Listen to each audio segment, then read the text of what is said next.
ay biyuda. So ang taong mahilig sa laman, ano nga aasawahin niya? Yung lahat, birhen. Wala ka makitang mahilig sa laman na ang asawahin ay may anak na o di kaya matanda na.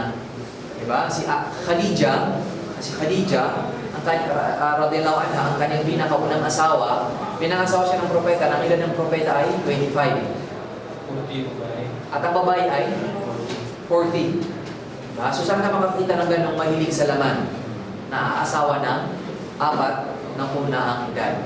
At lahat na ng kanyang naging asawa ay lahat balo o di kaya ay biyuda. Ito lang ang kanyang asawa, ang birhen. Si Aisha. So walang katotohanan, nagsasabi sila na ang propeta mahilig sa laman kasi maraming asawa. Hindi. Inasawa niya ang mga babae ngayon ay dahil awa at protekta para sa kanila. Awa at protekta sa kanila. Hindi dahil mahilig siya sa laman. At dahil ito ay sa mga privilege na binigay sa kanya ng Allah. Ito ay privilege na ginawa sa kanya. Kasi alam niyo, ang mga propeta may kanya-kanyang privilege. Lahat sila may kanya-kanyang privilege na hindi pwedeng gawin ng kanilang mga tao. Tulad ni Propeta, ano bang tawag dito? Propeta Muhammad sallallahu alaihi wasallam, kahit na kunwari siya ang kanyang asawa, ay hindi tayo pwedeng mag-asawa ng mahigit sa 4. Special lang sa kanya ang higit sa 4. So sa ating kanyang mga tagasunod ay 4 lamang. So nakita nyo, dahil asawa niya na si Aisha, hindi sa kanya nawawala. So itong sinabi na Aisha, ito kanyang napapansin kay Aisha. At saka sabi ko sa inyo dati, na ang propeta, ang mga sunna na ito ay kanyang sinasala sa bahay. Kasi doon magandang sinasala itong mga sunna sa bahay. Para hindi magigilinan ng bahay kung na hindi pinagsasalahan. So ito nakikita niya siguro na ganito ang ginagawa ng propeta. Kaya ito ay kanyang narration. So nakita niyo ang sunna, kung hindi man sinabi ng propeta, karamihan ng ating ginagawa dito sunna, ay ginagawa, kunwari, pwedeng sinasabi ng propeta, ginagawa, o kanyang nakitang ginagawa ng kanyang mga disipulo at kanyang hindi niya ito ipinagbawal. Sabi niya, okay lang. So, ibig sabihin yun ay sunna din. Sinabi ng propeta, sinabi ni Aisha, kaya Nabi sallallahu alaihi wasallam ay butay muna mastata' fi sya'ni kulli fi buhuri wa fi tarajulihi wa tanahulihi. Ay kaya Aisha, kalugdan siya ng Allah, na nagsabi ang propeta sa mga kanyang kapayapaan noon ay nagnanais na nagsisimula sa kanan sa abot ng makakaya niya. Sa lahat ng gawain niya, sa wudu niya, sa pagsusukulay niya, at sa pagsasandalyas niya. So hindi lang sinasabi niya sa wudu, sa pagsusuklay, at sa sandalyas. So nakita niyo sa una, sabi niya, sa abot ng kanyang makakaya. So ibig sabihin, lahat ng kanyang gagawin, puro kanan ng kanyang ginagawa. Maliban sa paghawak ng mga maduduming bagay. Kasi ang inhawak natin ang kanan. Ay ang kaliwa. Kaliwa ang pinanghawak sa anumang madumi. Pero yung mga magagandang bagay, inuna niya palagi ang kanyang kanan. Kaya pag-abot ng tubig, kanan. May kukuning bagay, kanan.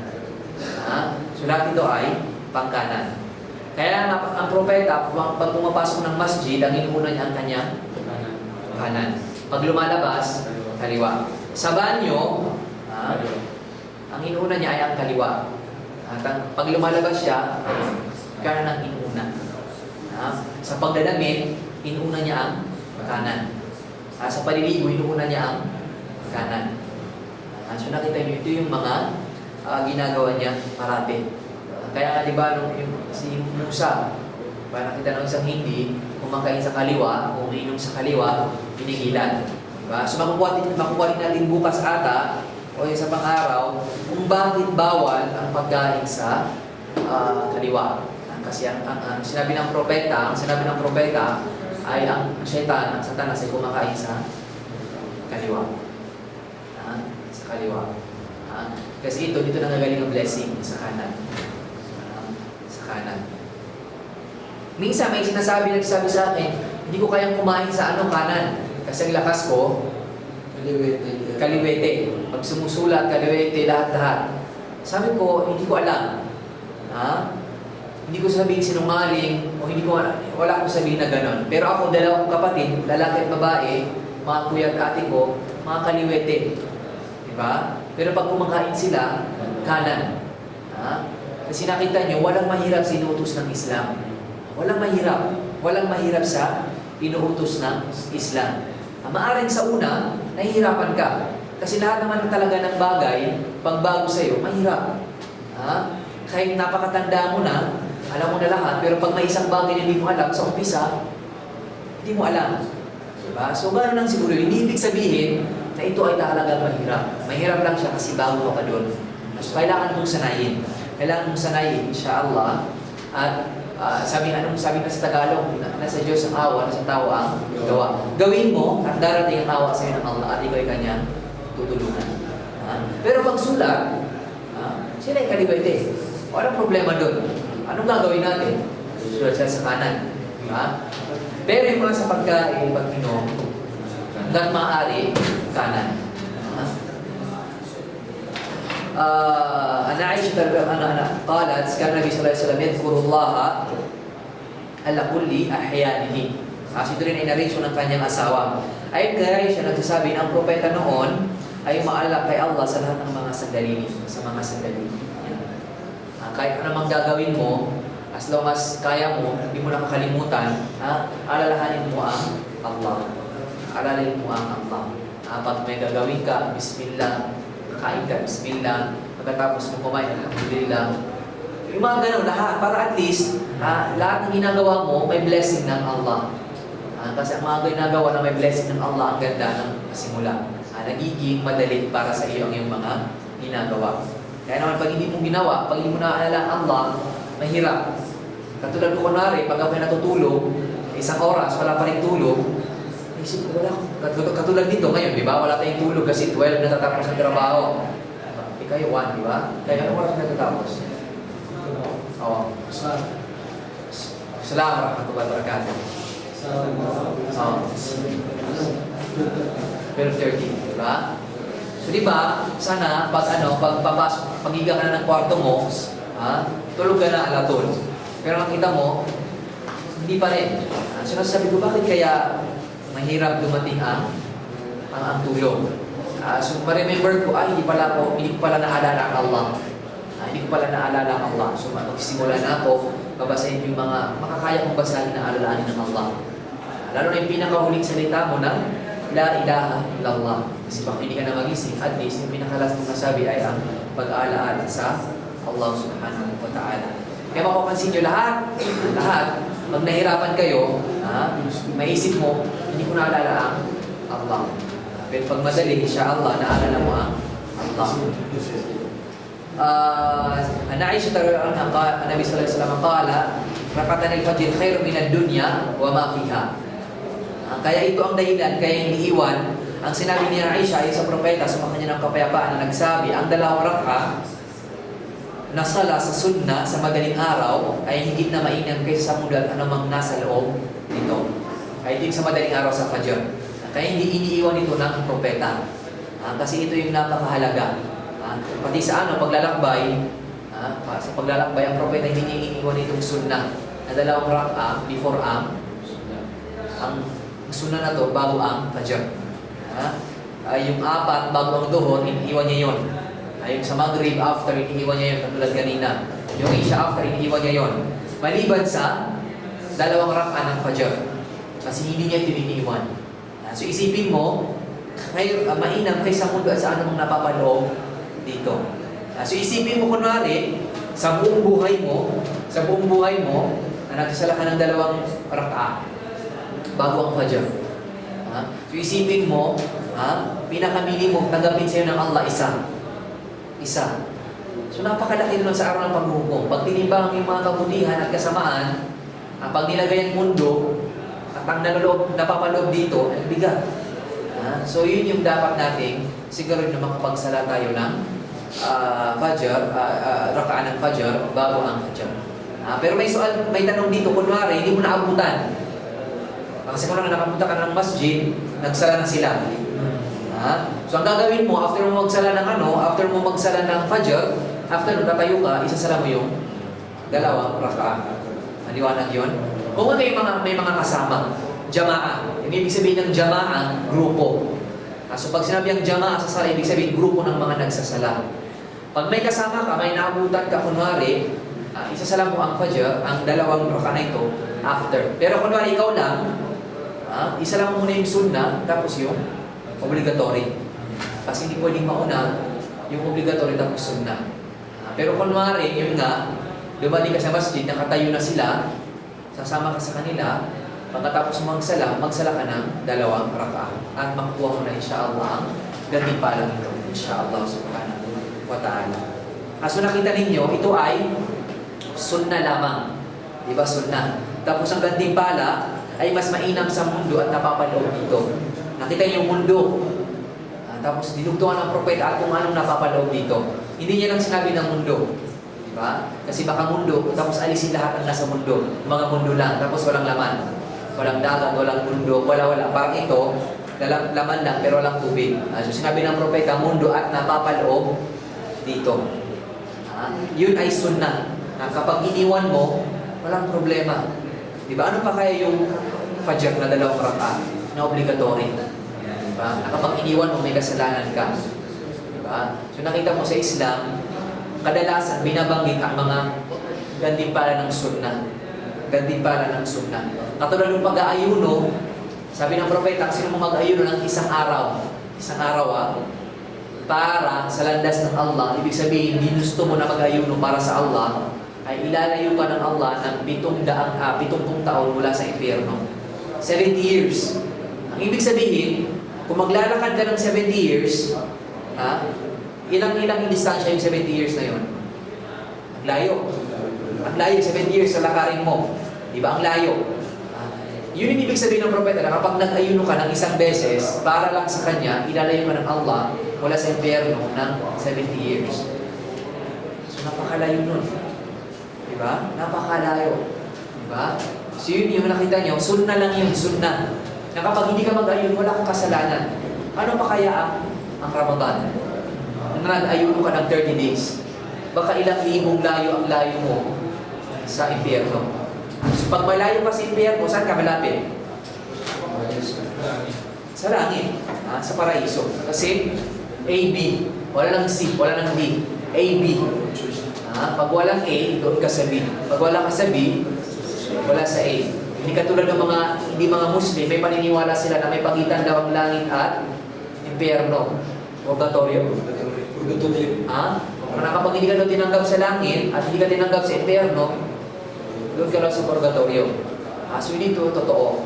Kasi walang nabanggit na purgatorio ang propeta at ang mga naunang propeta, pati ang Allah. Ang nabanggit lang parati, Jannah, ibig sabihin, langit, paraiso. Nar, ibig sabihin, impyerno. O isa rin sa mga pangalan, Jahannam. Jahannam o Nar, ibig sabihin, impyerno. So, Jannah, langit. So, doon lang, Jannah at Nar. So, doon lang, wala na, pagitan ka sa dalawang ito. Ani Nabi sallallahu alaihi wasallam qala inna rifqa la yakunu fi shay'in illa zanahu wa la yunza'u min shay'in illa shanahu. Ayon kay Aisha, so nakita niyo tapos sa si Abu Hurairah. So dati nakita niyo mga lagi nagbabanggit ayon kay Abu Hurairah, sinabi ng propeta. Ngayon naman kanyang asawa si Aisha. Ayon kay Aisha, kalugdan naman siya ng Allah. Ayon sa propeta, so kanya ng kapayapaan na nagsabi na tunay na ang kabaitan ay hindi nangyayaring nasa isang bagay malibang nagagaya ka nito iyon at hindi ito naaalis sa isang bagay malibang nalulumisan nito iyon. So ito yung isa sa kahalagahan na kung saan kailangan maging mabuti ang isang tao. Ito sa mga tinuturo ng Islam na kagandahang asal. So parang ibig sabihin ng propeta, kahit anumang mangyari, kailangan maging malumanay ka, maging mabait ka. Mag-relax ka lang, cool ka lang. Kahit gaano kahirap ang sitwasyon, relax ka lang. Relax ka lang. Sabi nga nila, kasi alam nyo, sa propeta, sabi ng propeta, ang galit, o magsalita. Huwag magsalita. Kasi lahat ng sasabihin niya, masama. Magmumura, ano bang tawag dito, yung nanunumbat, babawin ng lahat ng sinabi, magbibisisyon ng mga bagay. Ha? Tapos pag naliwanagan na, bakit ko sinabi yun? Ha? Bakit ko nasabi yun? Ha? Tinatanong ka niya, bakit mo ginawa? Hindi nang sinabi mo eh. Di ba? Kunwari, magkakapamilya, nakatira kayo sa kuya ninyo, tapos ang kuya ninyo nagalit, lumayas kayo, mga palamunin kayo. Kasi nga galit. So kayo namang mga bunso, kasama ng nanay ninyo, umalis kayo. Ha? So pag naliwanagan, tatanungin ng asawa na sana ng mga kapatid ko. Sabi na nga, pinalayas mo. So nakita mo, kung kaya niyang ibalik, kanyang sinabi, sana ibabalik niya. Pero hindi eh. Kaya nga sabi ng mga Arabo, sa mga magandang sinasabi nila, ang salita, bago mo sabihin, sa'yo yun. Sa'yo yun. Pero pag nasabi mo, sa kanya ka. Sa kanya ka. Bakit? Kasi pag hindi mo nasabi, walang mangyayari. Pero pag nasabi mo na, ano sabihin ng mga tao? Sinabi mo eh. So parang ang salita, hawak ka niya. Kasi nasabi mo na. Kaya nga sabi ng propeta, ang isang mananampalataya, ang dila niya, nasa likod ng kanyang puso. Nasa likod ng kanyang puso. O nasa likod ng kanyang pag-iisip. Ibig sabihin, lahat ng gustong sabihin ng kanyang dila, isipin niya muna. Parang i-filter, parang yung TRCB. Ano maganda ba ito o hindi? Pag maganda, sabihin. Pero ang munafik, yung nagpapanggap na mga Muslim o yung mga masamang loob, walang pag-iisip, sabi ng propeta, ang kanilang dila ay nasa unahan ng kanilang puso. Ibig sabihin, walang traffic, walang preno. Alatul. Walang iniisip. So, ganun kahalaga na ang isang tao maging mabait kahit ano man ang mangyari. Kasi alam nyo, ang galing, huwag kang magdesisyon. Huwag kang magsalita. Katulad din ng masaya, huwag kang magdesisyon, huwag kang magsalita. Kasi pag galing ka, lahat ng bagay sa'yo masama. Lahat ng nakikita mo, masama. Ang masaya, lahat ng bagay sa kanya mabuti. Masaya. Kahit yung masama, masaya sa kanya. Kasi masaya siya. Kaya na minsan, mga masaya, nagdidesisyon. O ito, pera nyo na, sino yan? Pag pag hindi na masaya, kunwari, okay lang, bakit ko binigay yun? So nakita nyo na pwede. So nakita nyo, ang isang Muslim, pag may gustong bagay, may desisyon, nasa gitna. Hindi masaya, hindi galit. So ito yung kagandahan ng kabutihan. At saka yung sinabi ng mga Tagalog, walang hindi mabuting usapan. At pagka walang problema, hindi na nagagawa ng solusyon. Nagagawa ng solusyon sa mabuting pag-uusap. Mabuting pag-uusap. Kasi problema, pag hindi pag-uusap ng maayos, laging debate, laging walang matatapos. Kaya naman, nakita nyo, lalo ng mga parents, yung mga may anak, pag pag-usap mo sa anak mo, mabuti ang resulta. Pero pag while medyo marahas ang pag-usap mo sa anak mo, parahas din ang kanyang magiging resulta. So kailangan laging mabuti. Minsan, bilang panghuli, ang propeta, may isang balo na umihi sa masjid. Siyempre, dati, nung time ng propeta, bago pa ang mga masjid. Wala pang mga masjid that time. Siyempre, yung mga balo, nagagaling sa mga disyerto, hindi nila alam yung dapat na respetong binibigay o niaalay sa mga masjid. Akala nila parang natural lang na lugar. So yung balo, so ang propeta, kung ganito tayo, nag-lecture ako sa inyo, bilang pumasok ng balo, umihi sa may gilid. So nakita ng mga disipulo, lahat sila nagsitayuan. Huwag mong ginagawa, nakakabaga, ganyan. So parang natakot yung balo. Parang laging marahas ang kanilang reaksyon. So sinabi ng propeta, ano sinabi niya? Sinabi ba niya na, sige, abnormal yan. Bakit umihi dito? Sabi niya, kalu, pabayaan niyo, hanggang siya ay matapos umihi. Kita niyo? Hindi niya sinabi na ilabas niyo yan. Walang modo, balo talaga. Sabi, patapusin yung umihi. Masjid iihan. Subhanallah. Diba? Iihan ang masjid. Sabi niya, pabayaan siya hanggang siya ay matapos. So nung matapos, pinalapit nila. Tapos pinuhusan ng tubig yung iniyan, nilinisan, pinalapit sa kanyang balon. Sabi niya, masjid, hindi ordinary lugar. Ito ay lugar ng pananampalataya. Kung saan sinasamba ang nag-iisang Panginoon. Ito ay may mga bagay na dapat mong gawin at hindi dapat gawin. So, naiintindihan niya. So, nagsala ngayon. Hanggang sa nagsala, panalangin niya, O Allah, kaawaan mo ako at si Muhammad. Sila lang dalawa. Parang kumbaga, dahil sa nagalit siya sa mga disipulo, sabi niya, kaawaan mo ako at si Muhammad. So, ang propeta nung marinig, ginatawa siya. Sabi niya, parang minimize mo ang kaawaan ng Allah. Pwede mo namang sabihin na kaawaan mo kami lahat kasi kaya-kaya ng Allah. Pero yun nga, dahil nasa galit at tampo ng balo, sinabi niya, kaawaan mo ako at si Muhammad at wag mo na silang kaawaan pa. So natawa ang propeta. Sabi niya, pwede namang sabihin kung kaawaan mo kami lahat kasi okay lang yun sa Allah, hindi mababawas sa kanya. May isa ring balo, na hinawakan, anong tawag dito? Inwelyuhan ang propeta. Sabi niya, o propeta, kasi yung sinasabi natin kaban ng bayan, pero hindi sa Islam, kaban ng bayan. Yung mga mayayaman, nilalagay doon na. Yung mga gustong magsadaka, magkawang-gawa, yung mga mayayaman, kahit ilang bigay mo gusto doon, walang problema, kaban ng bayan. Wala akong mahawak doon, maliban sa mga mahihirap. Yung mga nangangailangan. So yung balo na yun, kinwelyuhan ng propeta. Sabi niya, bigyan mo ako sa pera ng kaba ng bayan. Hindi naman sa iyo ito. Si mga disipulo, alam na si Umar, subhanallah, si Umar ay sa mga disipulo ng propeta na pag totoo, totoo. Kahit sino ka pa, pag totoo, totoo. Pag mali, mali. Kahit sino ka pa. Sabi ni Umar, nagalit siya. Paano yung nirespeto namin? Mahal na mahal namin kaysa sa mga buhay namin, pamilya namin, mga anak namin, asawa namin, kukwelyuhan mo lang. Sabi ni Umar, pabayaan mo akong propeta, puputulin ko ang kanyang liig. Puputulin ko ang kanyang liig. So ang propeta, sinabi ba niya, sige, napahiya ako. Hindi, sabi niya, pabayaan niyo. At bigyan niyo siya ng pera mula sa kaban ng bayan. Subhanallah, napakabuti. Walang alam na kasamaan. Napakabuti. Tayo, kwelyuhan ka.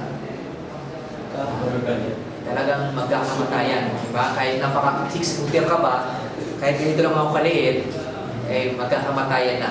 Pero ang propeta, sabi niya, walang yabang, di ba? Kasi kung ngayon, mayor ako, hindi mo ko nirespeto. Siya propeta. Sabi niya, kumalma, tumawa, umumisip, bigyan niyo siya ng pera. Nakita niyo. Hindi niya sinabi na, mamaya, abangan niyo na. Wala. Pabayaan niyo siya, bigyan niyo ng kaban, pera mula sa kaban ng bayan. So lahat ng kabutihan, walang may lululot kundi kabutihan. At ang kasama araw ang lululot kundi hindi maganda. Wassalamu ala sayyidina Muhammad wa ala alihi wa sahbihi.